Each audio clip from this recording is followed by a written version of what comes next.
আজ কাল শিয়ালদা শাখায় 143টি লোকাল ট্রেন বাতিল। দমদম স্টেশনে ইন্টারলকিং এর কাজ চলায় বাতিল একাধিক ট্রেন। এর কি প্রভাব পড়ছে এবং কি কারণে এই ট্রেনগুলো বাতিল করা হয়েছে সবটা জানবো। সায়ন্ত আমাদের সঙ্গে রয়েছেন, আমাদের সঙ্গে আমার অপর প্রতিনিধি দীপঙ্কর রয়েছেন। প্রথমে সায়ন্তর কাছে যাই। সায়ন্ত, মূলত কি কারণ বলা হচ্ছে এবং ছবিটা কি?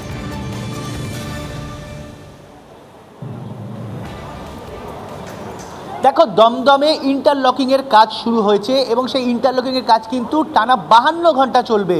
কারণ সিগন্যালিং ব্যবস্থা প্রতিনিয়ত অভিযোগ ওঠে দমদমে সিগন্যালিং ব্যবস্থা নিয়ে ট্রেনের গতি শ্লথ হয়ে যাচ্ছে অথবা ঠিকমতো সিগন্যালিং না পাওয়ায় ট্রেন দাঁড়িয়ে যাচ্ছে। এই একাধিক অভিযোগ হতে ব্যস্ততার সময় সেই কারণে 52 ঘন্টায় 143টা লোকাল ট্রেন বাতিল করা হয়েছে। দমদম শিয়ালদা মেন লাইন, শিয়ালদা কৃষ্ণনগর, শিয়ালদা বনগাঁ সহ একাধিক লাইনে।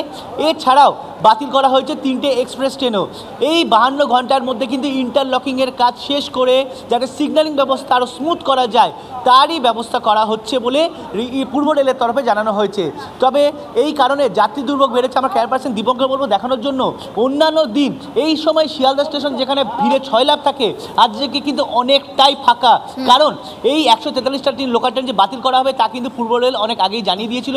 সেই কারণে বিকল্প যানের মাধ্যমে মানুষজন কিন্তু তাদের নির্দিষ্ট গন্তব্যস্থলে পৌঁছাচ্ছে।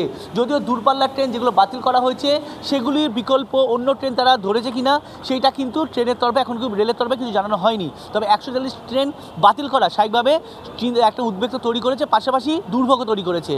আরেকটা বিষয়, একেবারে দুর্ভোগের যখন কথা বললেই তুমি শান্ত, দীপঙ্কর আমাদের সঙ্গে রয়েছে, দীপঙ্করের সঙ্গে একটু কথা বলি। দীপঙ্কর, দুর্ভোগের ছবিটা কিরকম? খুব স্বাভাবিকভাবে যদি এতগুলো লোকাল ট্রেন বাতিল হয় সেক্ষেত্রে তো একটা প্রভাব পড়বেই, মূলত ওই ব্যারাকপুর, নৈহাটি, শিয়ালদা এই শাখাটায়, তাই না?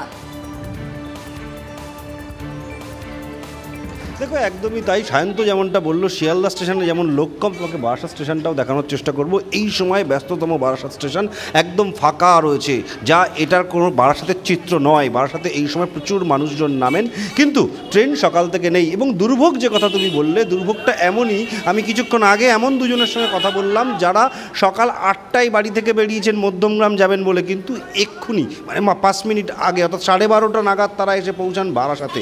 এইরকম একটা চিত্র বারাসাত স্টেশন চত্বরের এলাকার। এবং প্রচুর সরকারি কর্মচারী যারা সকালবেলা তাদের গন্তব্যে যাবেন বলে স্টেশনে এসে ট্রেন না পেয়ে দীর্ঘক্ষণ বসে থেকে থেকে অবশেষে তারা যেতে পারলেন না।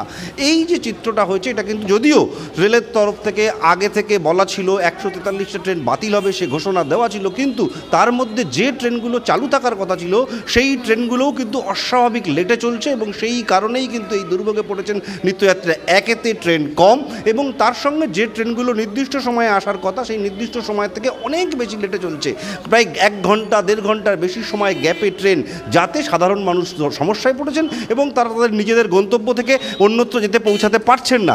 এই সমস্যাগুলো ফেস করেছেন। এবং যে সমস্ত, তোমাকে ধন্যবাদ সায়ন্ত, তোমাকেও ধন্যবাদ।